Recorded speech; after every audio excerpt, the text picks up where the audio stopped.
Hey y'all, it's Santana, aka Tana's Book Diary, and I'm back with another video. I hope you guys cannot hear the cleaners outside. They're vacuuming our shared space, but if so, I'm sorry about that.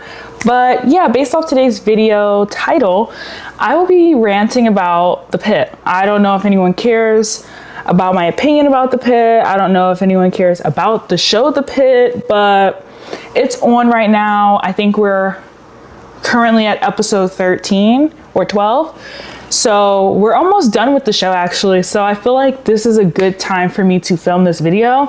I have a strong like and dislike for the show for a multitude of reasons. And I'm gonna kind of get into that. We'll give a brief description of the show, what it's about if you've never heard of it, my thoughts on it and why it's so popular.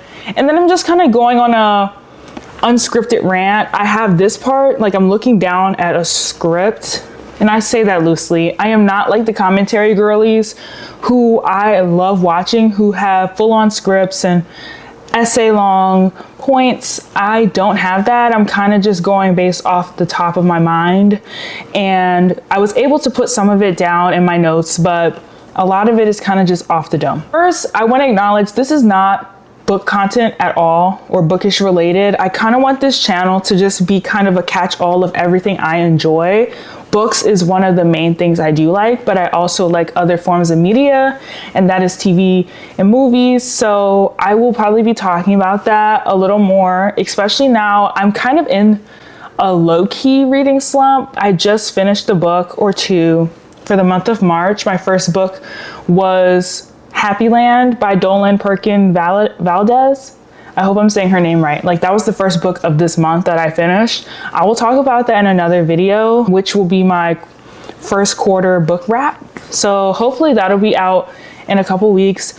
But yeah, lately it's just been hard for me to finish books. I've been starting them and getting pretty far in them. It's just the finishing them is the hard part. So I really wanted to film videos. Like I have that urge. It's just not about books all the time.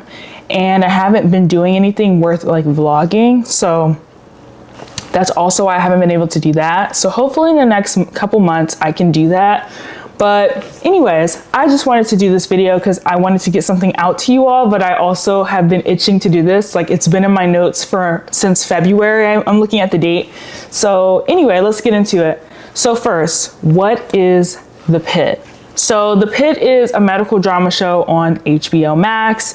It takes place in an emergency room in Pittsburgh, Pennsylvania. So we follow all of these nurses, doctors, attendings, and residents and their patients on their 15-hour shift. So each episode is 1 hour of their shift, and we mainly follow the day shift. We saw in season 1 like the transition from day to night. So we did get to see a couple people from the night shift, but mainly day shift people.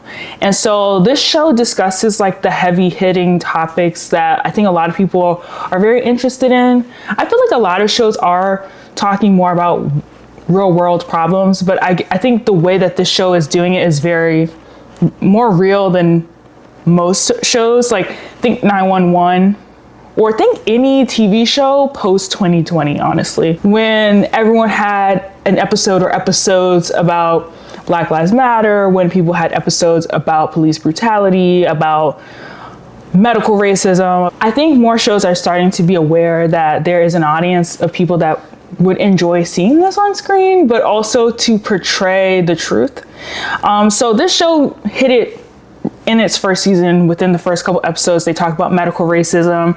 And I put here like an example was in one of the first few episodes of season 1, they had a Black woman come in who was experiencing a severe sickle cell crisis. And most of the residents and the medical students thought she was drug fiend and an addict and just looking for her fix. And if it wasn't for Dr. Mohan, one of the few women of color on the show, she knew that this woman was experiencing sickle cell crisis, and she knew exactly what to do and how much to give her in order to like bring her down to a level that was at least manageable. Like the pain was manageable. And then everyone else was very like, oh, we had no idea. because sickle cell is not something that you see a lot in white patients. You see it more in black people, black patients. So that is also just, if they're not being taught this in school, they don't know what to expect in the field. Drug-seeking woman kicked off a city bus for disrupting and disturbing passengers. She's been screaming for narcotics nonstop. We found an empty Percocet bottle. What the hell are you doing? My meds at home aren't working. Please, I have sickle cell. Okay, stop. Everybody stop. Joyce, is this your sickle cell pain? Yes. 10 milligrams of IV morphine. You really want 10? Yes, repeat it in 5 minutes if needed. And she needs a dilaudid drip. This is a vaso-occlusive crisis. How's she doing? Still breathing after 20 of morphine. What's your normal regimen at home? 90 of extended release morphine every 12 hours. Starting IV dilaudid at 4 an hour. You can press this button if you need a little extra. That only works once an hour, though, so don't go crazy. Could I confer with you? You seem surprised by the opiate dosage. How do you know she's not drug You seeking? can't fake a hemoglobin of 6. Do you know what sickle cell crisis does to the body? It's been described as an electrical stabbing pain that feels like it's breaking your bones and flushing glass through your body. I never thought of it like that. Little empathy goes a long way with those suffering in real pain. You'll get good at spotting the fakers, and half the time all those people need is someone to really listen to them and hear their story. And then it talks about medical debt and financial issues and issues with insurance and homelessness and violence against healthcare workers. And so they talk about like a lot of important things that I also was appreciative of. I think there's been a lot of conversations outside on social media anyway about these things, but if you're not privy to that, you just don't know. And so to have this on like a mainstream TV show where conversations about bias, implicit bias, and unconscious bias, where even some of the best nurses that we connect with even slip up and think, oh, this guy deserves XYZ because he's homeless, or I don't want to deal with him because he's homeless, or you know what I mean? I do appreciate the honesty of the show and how they do highlight and bring awareness to a lot of things that even we might think, oh, I don't have a problem with, until you see it on screen and you're like, oh, my reaction was much different than what I thought I would be. Then I have a section, why is it so popular? Why is The Pitt one of the most watched shows, has a ton of Emmy nominations and Emmy wins? Like, why is it that good? There's a million medical shows, but I think that The Pitt, it has just that fast pacedness to it.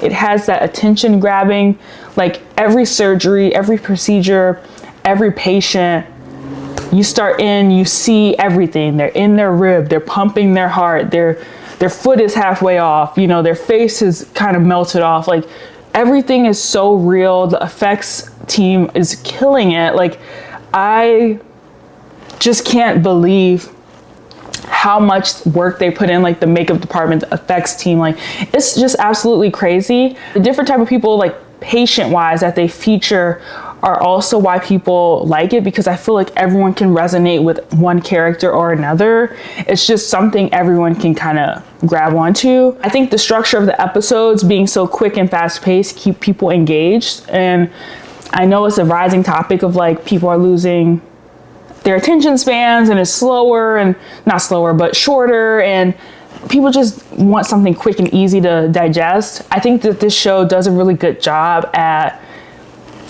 boom, boom, boom, boom. Things are constantly happening, and you just, like, if you miss something, like you missed it. Like you have to either go back or you have to try to keep up and remember. I think also, again, because it is graphic to a point and very realistic, I think people like that as well. 911 and any other medical show that's kind of out right now, they're on Fox or they're on a network where you can't get too graphic, you can't have too much blood going on. This show, it's like you're seeing everything that you could think of, you're seeing it. So I think that's also why people like it, because it's kind of like that gruesome aspect. But I've heard like a lot of doctors and nurses and other people in the medical field look at the show and they're like, it's very accurate. This is exactly what we run into and problems and things we see. So I do think that that is why people like it as well, like the accuracy of it all. And my last point for like why it's so popular is the cast is predominantly unknown, or they're just not in a lot of mainstream media. And so it makes it feel more real compared to if they had bigger stars on the show. I think the biggest star is the main guy who plays Dr. Robbie, who is Noah Wiley. Sorry if I'm pronouncing his name wrong, but he's like the most prominent actor on the show, whereas everyone else has kind of been in smaller things or strictly from theater background to this show, so, or like internationally known. So I think that's why people feel like this sense of realism. Whereas, I don't know, say you had Brad Pitt playing Dr. Robbie. I don't know, I just threw out a famous guy. I don't think it would sell as much, personally, to me. Like, if I knew the characters, if I knew who it was from other stuff, I don't think it would be as believable. But that's just me. I know people can turn that on and off and they don't care if it's someone who's been in everything, but I think I would just be like, I can't disassociate the more star power or like famous you are. So the thing I want to kind of rant about, and I don't want this video to be too long for my sake, editing wise, but I just want to rant a little bit about the fandom and the world behind the pit. This is where you might see me veer off a little bit into different points because it's all kind of coming to me at one time. This one is not listed, so I want to mention this first before I forget, which is when I said earlier that this show is easy to digest, it's pretty fast paced, it's quick. Anyone with a short or a long attention span can watch it and have a good time with it. I think the downfall of that is that it's digestible to the point where it kind of feels a little force-fed in some episodes. It's kind of like they're force-feeding the point to us. This goes into a little bit of like critical thinking and like people watching the show. I think there's certain instances where this should have been understood without you having to tell me it's this. So an example is when on this last episode, McKay and Ogilvy, who I dislike so hard, I don't like him. And I hope they don't give him a redemption arc, like I really don't. But McKay and Ogilvy go out to help this unhoused woman who is on the park bench right outside of the pit, the ER, and she doesn't have medical insurance. She doesn't have any money to get the proper support she needs, but McKay has helped her because she's on the street team. And so she goes out there and takes a look at her leg and everything. And Ogilvy has been having, the last season, he's been kind of having these moments of just a lot of bias, a lot of like problematic beliefs that he thinks is fine, but it's like, no, that's actually a problem, especially if you're trying to continue in this field where you're going to come in contact with a lot of different people from a lot of different walks of life. And so I know that McKay was trying to teach him a lesson, and I feel like we could have achieved that, but it felt like they used McKay to deliver the message to the audience as well, that that's what she was doing. And I feel like within her actions alone of taking him out to this woman and to help her and kind of like treat her as a human, treat her with respect and dignity, kind of did a lot of over explaining. Is this just a product of like now where people feel like TV shows or writers feel like they have to like over explain what's happening because the audience just doesn't get it? You know what I mean? It's kind of like Kendrick when he said to Drake, "Hey Drake, they're not slow. The pit writers, we're not slow." Like, we know what's happening. We know why she took him out there, because with the guy who was overweight, like it was just a lot of comments about, oh, we should take him to the zoo because he's 450 pounds. Or when they went out to go see the woman who was on the street, oh, I don't know how anyone could be an addict. You know, anyone who's intelligent wouldn't be an addict. Like, when Louis died, just put the bottle down. Like, it's comments like that that I know why McKay took him out. So because of those things, it already made sense why she took him out, to teach him. You know what I mean? But then McKay said the thing of like, you cannot be like this. You can't be mean because you don't know what people are going through. And to me, I felt like that should have just been, like, it was already understood as that.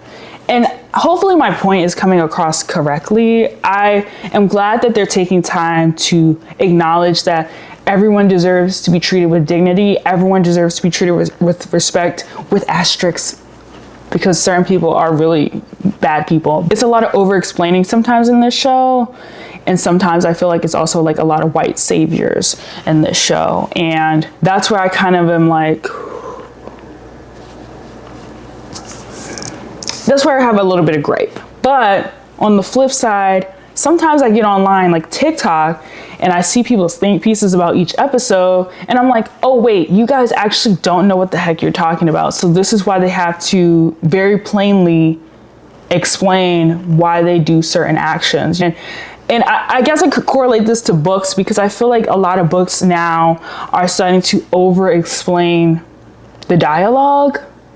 Like they're over-explaining to the point where I feel like, yeah, I already knew that. When they said this, it was understood that he said, I love you because he likes this woman or whatever. You know, I'm just saying anything.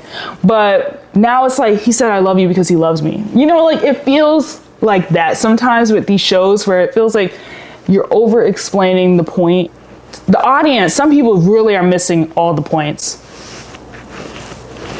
Like the point, the Pitt fans. I don't want to spend too long on that, but I just feel like sometimes they just do it's a little too lectury, when to me, I think we understand what's happening. And if you don't, you don't. But anyways, my first actual point that I wrote down was the constant shipping of characters on this show. So first, there are ships that I get. I love a good ship. A ship, if you don't know, is when two characters, you just think, oh, look so cute together. Whether they're actually together or not is the difference. But it's for fun. I literally said, I also agree with some of the ships themselves. Like, it's for funsies. And I love Mohan and Abbott. There's a huge age gap.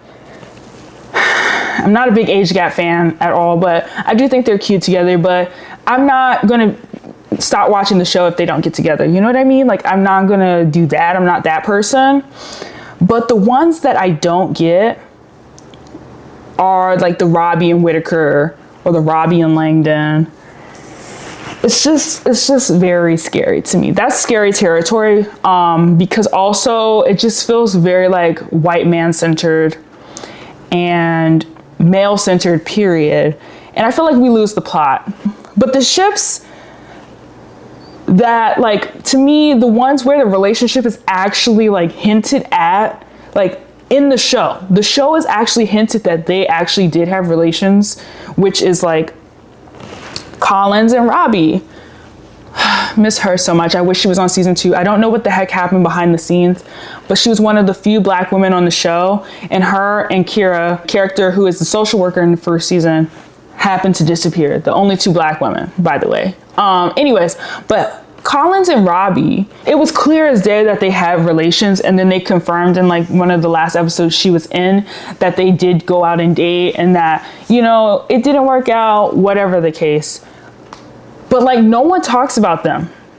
But they're gonna go for this far-fetched ship that makes no sense because it's 2 white people. And I just don't like the disregard of the women of color on the show, especially the women of color that actually did have a relationship like established with one of these other characters. I think that is what blows my mind. Like, again, you can like who you like with each other. It gets very murky. It gets very funky. It gets very, I feel very racist. It feels like I'm not wanted in this room with some of these people on TikTok and online, because then it just starts to be like, are we watching the same show? Like, I'm confused. But also, I hate to be this person, but not every show needs to be heavily focused on romance. I think people have watched Grey's Anatomy, 911, any other like drama TV show, especially medical drama show, and it's just used to the romance being a heavy factor, like being the front facing thing. Like, it's the actual medical part of the show, and then romance is right next to it. Whereas with the Pitt, it's like medical romance. And then the romance that's highlighted, I feel like people don't focus on that, like Garcia and Santos. No one focuses on the 2 women who are in a relationship, and I think that's also very telling as well. The 2 women of color, by the way, in a relationship, I feel like that's very, very telling. But I think people are like, well, they're in medicine, they're in ER, like they work 15 hours a day with people, like they should have romance and relations, and I'm sure they do. But not every show needs that. And I feel like with this type of show, we only see their one day. So it's just also kind of like, what? Where will we fit that in? And again, now I'm saying, like, I'm not saying people can't write fan fiction, because by all means, let the creative juices flow. But I think with the romance aspect, if that were to be added in, it would take away a lot from the show. It would take away the seriousness of the show. And I just feel like, why do we like fantasize that these people are like hooking up in a closet when people are literally dying on the table? Like, I don't know why that is the fantasy. And to me, that is very, very scary. Anyways, that's my little 2 cents about the shipping. My next point, and my major point of this to kind of wrap us up, is the implicit bias, racism, sexism, and the double standard that I see in the fandom, but also within the show. From the show aspect, they're doing a great job at making me not like Robbie. You know, I always side-eye white men anyway, because they're white men. So I never put all my eggs in his basket. I don't even think I put one egg, but I tolerated him. You know what I mean? He was cool with everybody when he was, and then when he wasn't, I was kind of like, But I feel like this season especially, I know he's kind of on his farewell tour, his low-key I'm out tour, but I feel like him taking this out on everybody else is unprofessional to the tens. Like, it's very unprofessional, and it's very disheartening because the people here he's really going after are all like the women of color on the show, and I think that's bogus. I think that's whack. First episode, Alishimi, like from her name, talking about it, to just basically questioning her ability to be an attending, especially when he's going to be on his sabbatical, from how he treated Mohan when she had a panic attack about her mom, to just say, save the mommy issues for home or go home. He's being Abby Lee right there, save the tears for the pillow. He basically said that in front of her colleagues and just totally disregarded her feelings as if Sir did not have a panic attack in season 1. EKG is normal. You sure? Check it out. You can be your own second opinion. What's going on? It's okay. I'm okay. You don't look okay. You look like shit. I feel like shit. What happened? I don't know. I just got really hot and I started having trouble breathing. We should set up some labs just to be safe. Any chance you're pregnant? Not sure I feel comfortable answering that. No. She was tacky, but it's resolved now. Have you eaten anything? Yeah, You staying hydrated? 100%. I'm doing everything right. It's everything around me that's all fucked up. It's just my mom moving and calling me over and over again, and now me scrambling to find a job next year. I had it all planned out, and now everything's just out the window. Wait a minute. Is this a panic attack because of your mommy issues? What? No. Jesus. Do you need to go home? You should go home. No, I'm fine. I don't need the fucking liability. Go home. And the rest of you, the last time I checked, the ED is a shit show, so let's all get back to work, huh?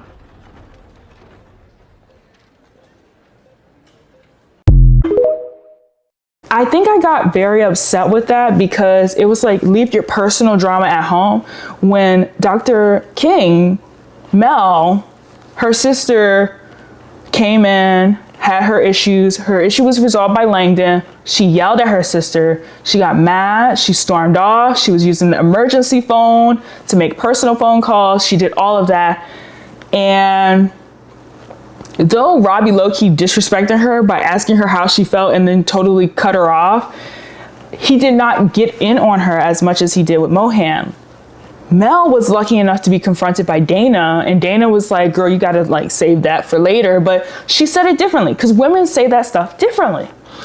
I feel like, I know everyone is like, oh, Robbie sees himself in Mohan and that's why it's really just projection. But I think it's very interesting who he's projecting this onto, because even with Langdon, it's like, yeah, he's giving him grief, but it's just not to the same standard. But also Langdon, what he did was to me far worse than what Mohan did. And so I just think the whole thing is crazy. But as far as the racism and the bias within the fandom, I think people are blinded by whiteness, blinded by white men, and they center white men too much. Because when Alishimi, yes, her AI usage, I'm not a big fan. Hate that for her. I hate ChatGPT. Like, girl, no. You need to be typing them notes yourself or writing them, whatever you need to.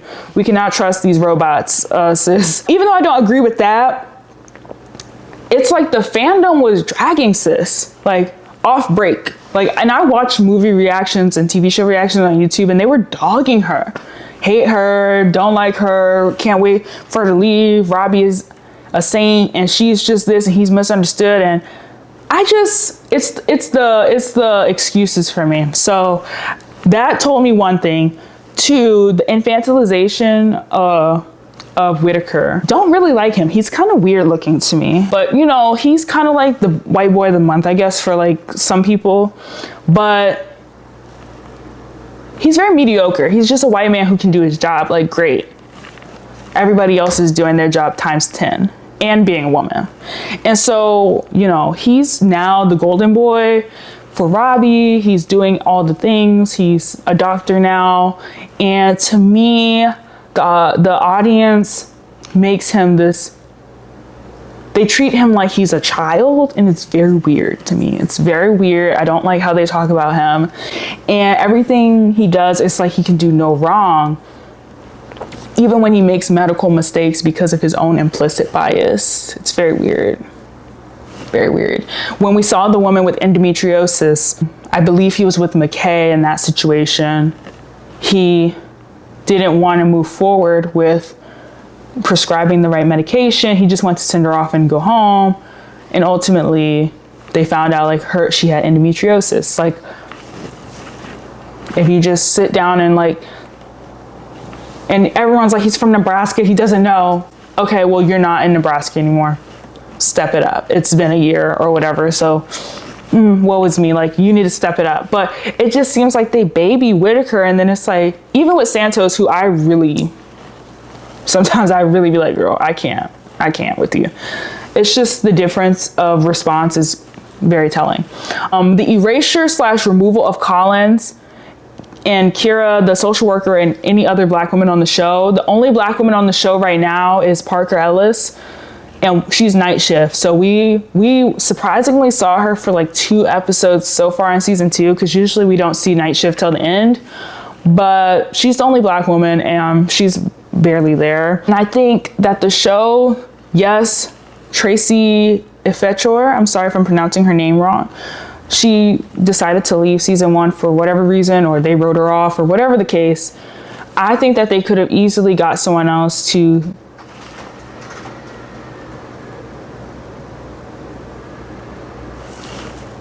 it sounded like somebody was trying to come through my door.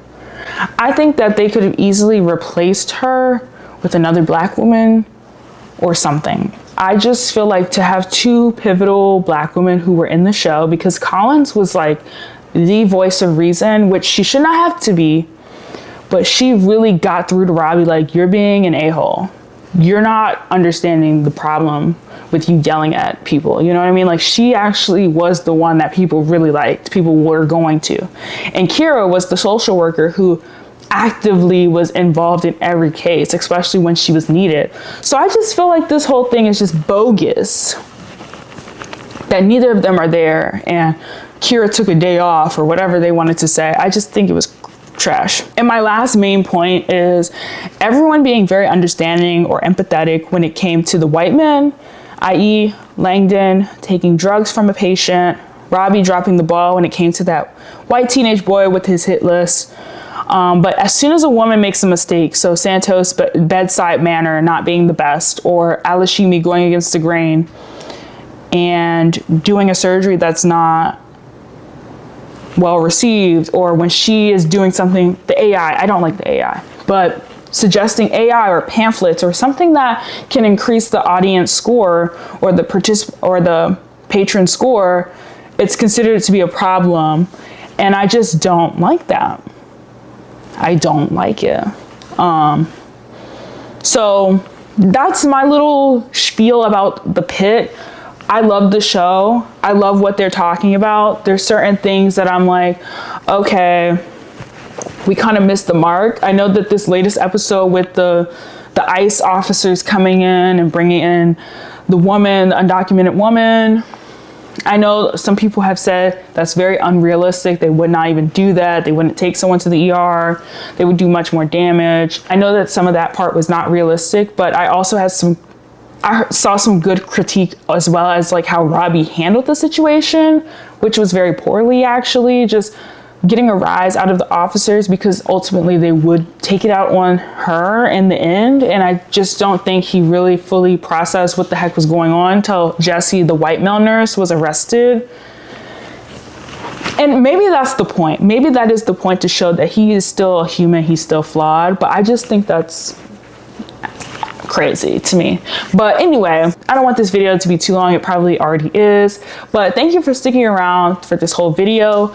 Please let me know down below in the comments if you watched The Pitt. What are your thoughts on it? Do you like the show? Do you not like it? Do you like medical shows? Yeah, let's just chat down below, and I'll see you in the next video.